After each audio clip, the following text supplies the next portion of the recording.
আমার মুসলমান ভাই বন্ধুগণ, আলোচনা করছি জিহাদ সম্পর্কে। ইসলামে জিহাদ কি জন্য, কি উদ্দেশ্যে? ইসলামে জিহাদের উদ্দেশ্য হলো আল্লাহর কালিমাকে উচ্চতর করা, আল্লাহর কালিমাকে বুলন্দ করা, আল্লাহর কালিমা, আল্লাহর সার্বভৌমত্ব, আল্লাহর একত্ববাদকে বুলন্দ করা, উঁচুতে তুলে ধরা। সুতরাং যেই আল্লাহ তাকে সৃষ্টি করলেন, সেই আল্লাহকে, যেই মহান মহিয়ান আল্লাহ যিনি আমাদেরকে তৈরি করলেন, সৃষ্টি করলেন, বানালেন, সেই পুত পবিত্র সত্তাকে যে অস্বীকার করলো, সেই পুত পবিত্র সত্তার ইবাদত করতে যারা অস্বীকার করলো, এবং সেই পুত পবিত্র সত্তা আল্লাহর পক্ষ থেকে প্রেরিত রাসূলের প্রতি যারা ঈমান আনলো না, বিশ্বাস স্থাপন করলো না, যেই রাসূলকে আল্লাহ তাআলা প্রেরণ করেছেন এবং আল্লাহ তাআলার অনুমতি সাপেক্ষে তার আনুগত্য করার জন্য নির্দেশনা দিয়েছেন, সেই রাসূলের প্রতি তারা ঈমান আনলো না, যেই কিতাব আল্লাহ মানব জাতির হেদায়েতের জন্য এবং মানুষের মাঝে ফয়সালা করার জন্য, বিধান ফয়সালা করার জন্য যে কিতাব পাঠালেন, সেই কিতাব থেকে যারা মুখ ফিরিয়ে নিল, তারা নিজেদের উপর জুলুমকারী, অন্যায়কারী, তারা জালিম। এরা অবশ্যই পরকালে ক্ষতিগ্রস্তদের অন্তর্ভুক্ত হবে। আর দুনিয়ার জীবনে এরা সবচেয়ে লাঞ্ছিতদের মধ্যে গণ্য হবে। মহান আল্লাহ সূরা মুজাদালা 20 নম্বর আয়াতে বলেছেন, ইন্নাল্লাযীনা ইউহাদ্দুনাল্লাহা ওয়া রাসূলাহু উলাইকা ফিল আযাল্লিন কাতাবাল্লাহু লাআগলিবান্না আনা ওয়া রাসূলি ইন্নাল্লাহা কাবিয়্যুন আযীজ। নিঃসন্দেহে যারা আল্লাহ ও তার রাসূলের বিরুদ্ধাচরণ করে, ওরা হচ্ছে হীনতর, লাঞ্ছিতদের অন্তর্ভুক্ত। যারা লাঞ্ছিত, এদের অন্তর্ভুক্ত হচ্ছে এরা, যারা আল্লাহ ও তার রাসূলের বিরুদ্ধাচরণ করে। আল্লাহ লিখে রেখেছেন যে অবশ্যই আমি আল্লাহ এবং আমার রাসূল অবশ্যই বিজয় লাভ করব। নিঃসন্দেহে আল্লাহ খুবই শক্তিশালী এবং সর্বময় ক্ষমতার অধিকারী। আর মুসলমানদের জন্য মহান মহিয়ান আল্লাহ তার কিতাবে বিজয়ের কারণ সমূহ বর্ণনা করেছেন। যদি মুসলমানেরা আল্লাহর দেওয়া সেই বিজয়ের কারণ সমূহ গ্রহণ করে নেয় যে কোনো সময়ে, যে কোনো কালে, তাহলে আল্লাহ তাদেরকে সাহায্য করবেন। আল্লাহ তাদেরকে কি করবেন? সাহায্য করবেন। আর যদি তারা আল্লাহর দেয়া বিজয়ের উপকরণ, বিজয়ের কারণ সমূহ গ্রহণ না করে, তাহলে আল্লাহ তাদেরকে সাহায্য করবেন না, তারা পরাজিত হবে। এবং আল্লাহ এমন এক জাতি নিয়ে আসবেন যারা তাদের চেয়ে শ্রেষ্ঠ এবং উন্নত হবে। মহান মহিয়ান আল্লাহ সূরা মুহাম্মাদের 38 নম্বর আয়াতে বলেছেন, ওয়া ইন তাতাওয়াল্লাউ, যদি তোমরা মুখ ফিরিয়ে নাও, ইয়াস্তাবদিল কওমান গায়রাকুম, তোমাদেরকে বাদ দিয়ে আল্লাহ এমন এক জাতি নিয়ে আসবেন, সুম্মা লা ইয়াকুনু আমসালাকুম, তারা তোমাদের মতো হবে না, তারা তোমাদের মতো হবে না।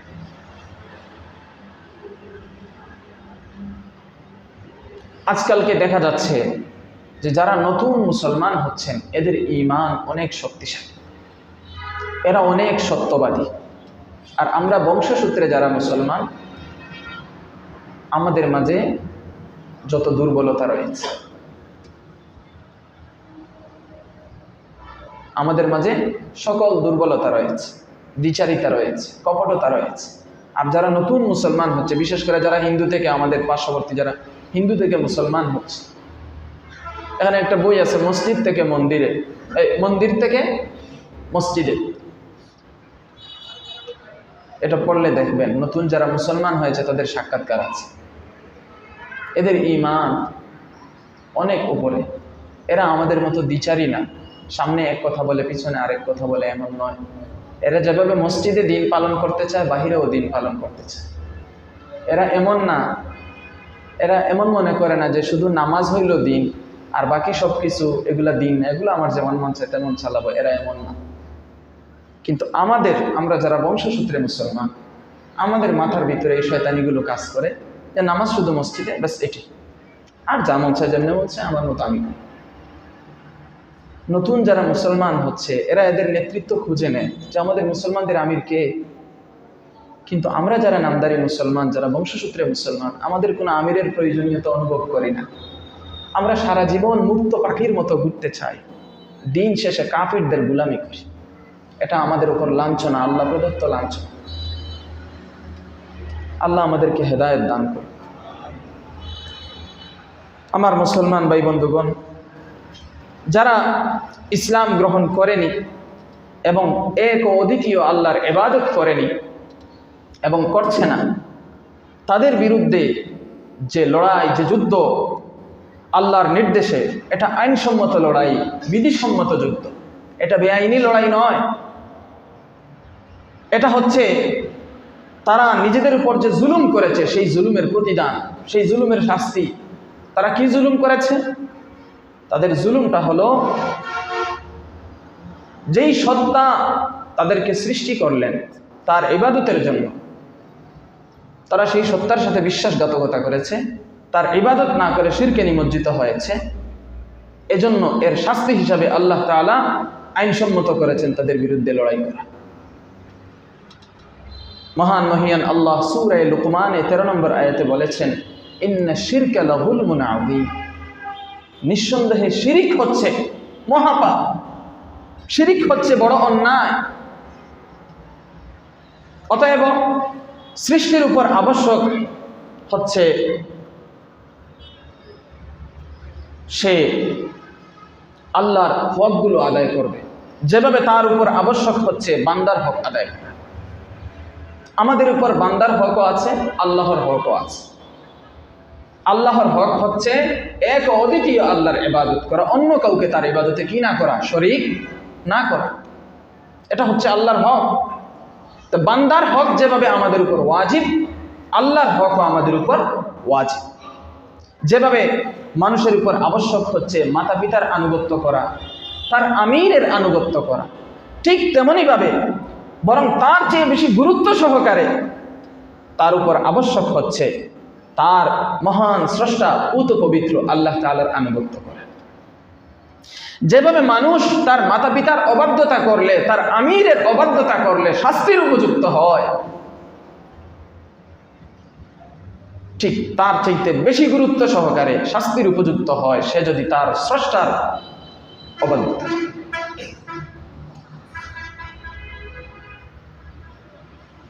এবং এই স্রষ্টার অবাধ্যতা করার কারণে দুনিয়া এবং আখিরাত সব জায়গায় তার মহান স্রষ্টা, তার মহান রিজিকদাতা, তার আনুগত্য ছেড়ে দেওয়ার কারণে, তার অবাধ্যতার কারণে সর্বত্র সে শাস্তির উপযুক্ত হয় এবং সে শাস্তি পাবেই। আল্লাহ তাআলা আমাদের সবাইকে দ্বীনের জ্ঞান দান করুন, দ্বীনের বুঝ দান করুন। আমরা যা জানি না তা আমাদেরকে জানার তৌফিক দান করুন।